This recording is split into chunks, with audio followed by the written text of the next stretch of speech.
Assalamualaikum warahmatullahi wabarakatuh. Alhamdulillahirrabbilalamin. Salam sejahtera bagi kita semua.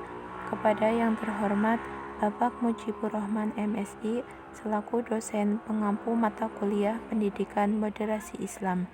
Sebelumnya, perkenalkan nama saya Anisatul Hidmah dengan NIM 21410402188. Izinkan saya di sini untuk menyampaikan materi tentang konsep dasar pendidikan moderasi Islam.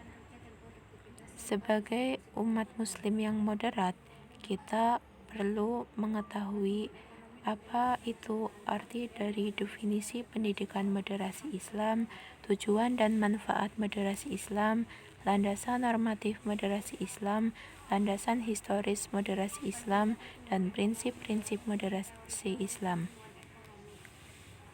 Langsung saja, mengapa perlu adanya pendidikan moderasi Islam? Sebagai negara yang plural dan multikultural, konflik berlatar agama sangat potensial terjadi di Indonesia. Kita perlu moderasi beragama sebagai solusi agar dapat menjadi kunci penting untuk menciptakan kehidupan keagamaan yang rukun, harmoni, damai, serta menekankan keseimbangan, baik dalam kehidupan pribadi, keluarga, masyarakat, maupun kehidupan secara keseluruhan. Selanjutnya, 1. Definisi pendidikan moderasi Islam.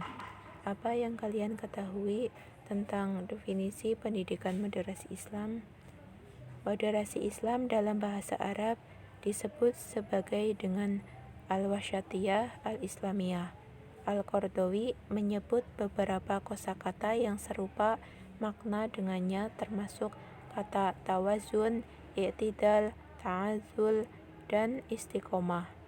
Sementara dalam bahasa Inggris sebagai Islamic moderation, moderasi Islam adalah sebuah pandangan atau sikap yang selalu berusaha mengambil posisi tengah dari dua sikap yang berseberangan dan berlebihan, sehingga salah satu dari kedua sikap yang dimaksud tidak mendominasi dalam pikiran dan sikap seseorang.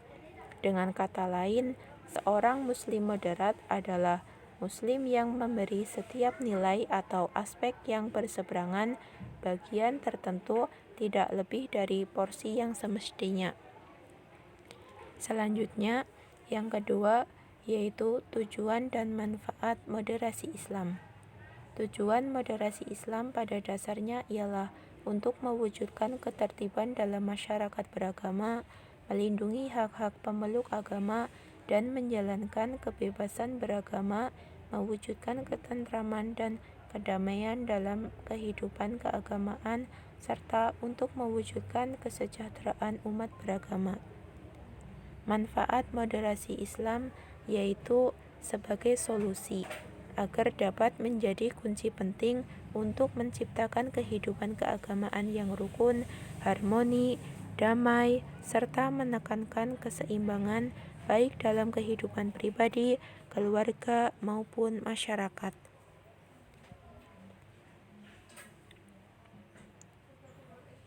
Yang ketiga ialah landasan normatif moderasi Islam. Apa yang kalian ketahui tentang landasan normatif?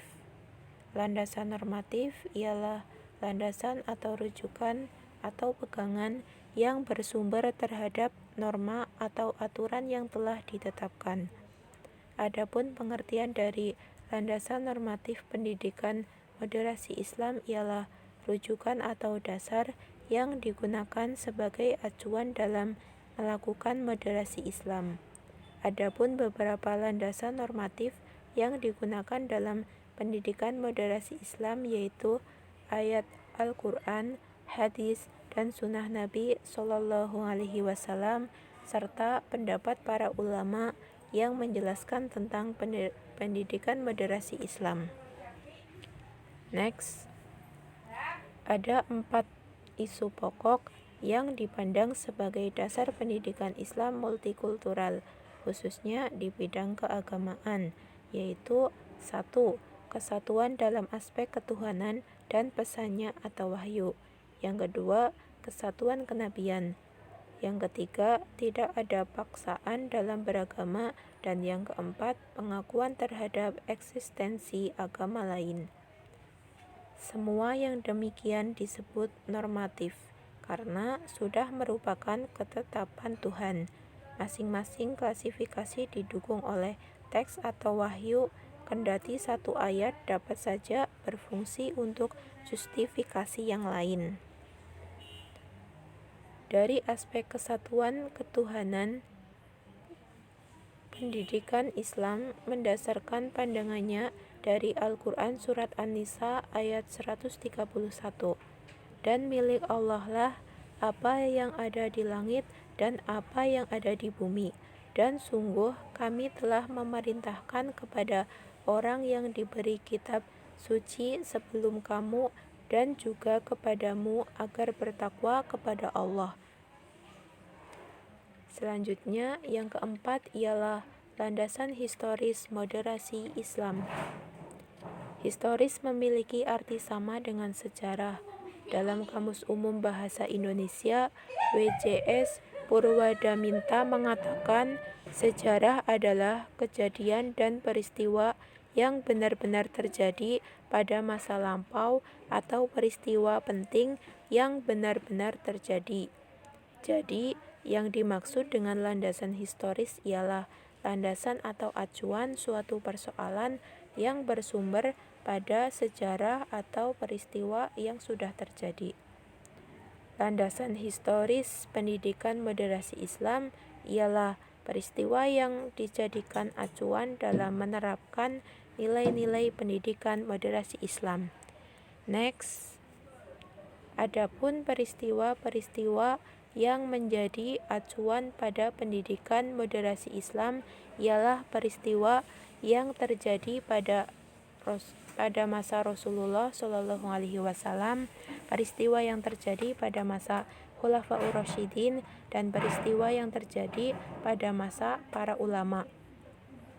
Pertama, landasan historis pada masa Rasulullah Shallallahu Alaihi Wasallam. Moderasi Islam sudah ada sejak zaman Rasulullah Shallallahu Alaihi Wasallam. Tetapi pada masa itu tidak dikenal dengan sebutan moderasi, akan tetapi dikenal dengan tawasud atau wasyatiyah. Peristiwa yang mendukung adanya moderasi pada masa Rasulullah Shallallahu Alaihi Wasallam ialah saat Nabi Muhammad Shallallahu Alaihi Wasallam mengajak kaum Yahudi dan Nasrani untuk mengesahkan Allah Subhanahu wa Ta'ala. Akan tetapi Nabi Muhammad Shallallahu Alaihi Wasallam tidak memerintahkan untuk memubarkan agama yang mereka anut. Hal ini terjadi pada saat ada pertemuan pada 3 agama di Madinah, yaitu Islam, Yahudi, dan Nasrani. Selanjutnya, yang kedua yaitu landasan historis pada masa Khulafaur Rasyidin. Pada masa pemerintahan awal Khulafaur Rasyidin, banyak mengalami hambatan dan banyak yang menentang, yang dimulai dengan munculnya nabi-nabi palsu. Banyak masyarakat muslim yang tidak mau membayar akad dan timbulnya peperangan. Adanya moderasi Islam pada masa Khulafaur Rasyidin, yaitu pada masa pemerintahan Khulafaur Rasyidin, berkurangnya peperangan-peperangan yang disebabkan oleh perbedaan keyakinan masyarakat Arab pada masa Khulafaur Rasyidin sudah semakin menerima keberadaan agama Islam. Next, 3. Landasan historis pada masa ulama. 1. Imam Ibnu Jarir At-Tabari. At-Tabari memposisikan umat Islam antara 2 ajaran agama samawi yang telah mengalami penyelewengan dan distorsi, yaitu Yahudi dan Nasrani. Yahudi adalah agama yang dianut oleh Bani Israel, dipimpin oleh para rahib yang tidak memiliki konsistensi pada ajaran asli Taurat, mereka merubah ajaran Taurat sesuai dengan nafsu mereka. Firman Allah di antara orang Yahudi yang merubah firman Allah dari tempatnya, dan mereka berkata, kami mendengar tapi kami tidak mematuhinya. Quran Surat An-Nisa ayat 46. Next. Yang kedua, menurut Imam Abu Hamid Al-Ghazali, Al-Ghazali pernah membahas tentang uzlah atau mengasingkan diri dari manusia untuk ibadah. Tidak hanya membahas menaatnya saja, Al-Ghazali juga berpendapat bahwa masyarakat muslim penting untuk beruzlah, tetapi manusia juga harus berinteraksi dengan sesama manusia. Oleh karena itu, manusia harus seimbang antara ilmu agamanya dan ilmu sosial. Selanjutnya, yang terakhir adalah prinsip-prinsip moderasi Islam. 1. Keadilan atau biasa yang disebut dengan al-adalah. Pengertian adil artinya berpihak kepada yang benar, karena baik yang benar ataupun yang salah sama-sama harus memperoleh haknya. Dengan demikian, ia melakukan sesuatu yang patut, lagi tidak sewenang-wenang. Makna al-adl dalam beberapa tafsir, antara lain menurut At-Tabari, al-adl adalah sesungguhnya Allah memerintahkan tentang hal ini dan telah diturunkan kepada Nabi Muhammad dengan adil, yaitu al-insaf. Yang kedua, toleransi atau biasa disebut dengan tasamuh. Toleransi adalah samahatan atau tasamuh. Kata ini pada dasarnya berarti al-jud atau kemuliaan, atau sa'ad al-sadr atau lapang dada, dan tasahul atau ramah suka memaafkan. Makna ini selanjutnya berkembang menjadi sikap lapang dada atau terbuka, welcome, dalam menghadapi perbedaan yang bersumber dari kepribadian yang mulia. Yang ketiga, keseimbangan atau tawazun. Di antara ajaran Islam adalah at-tawazun, yakni menetapkan keseimbangan dalam pertimbangan eksistensi kehormatan yang terdiri dari jasmani atau jasad, al-akal atau akal, dan ar-ruh atau roh. Yang keempat, keberagamaan atau tanawu. Keberagaman merupakan sesuatu yang tidak mungkin dihindari karena sudah menjadi sunnatullah. Di masyarakat manapun akan didapati keanekaragaman dalam berbagai hal, baik suku atau agama, bahasa, dan keyakinan.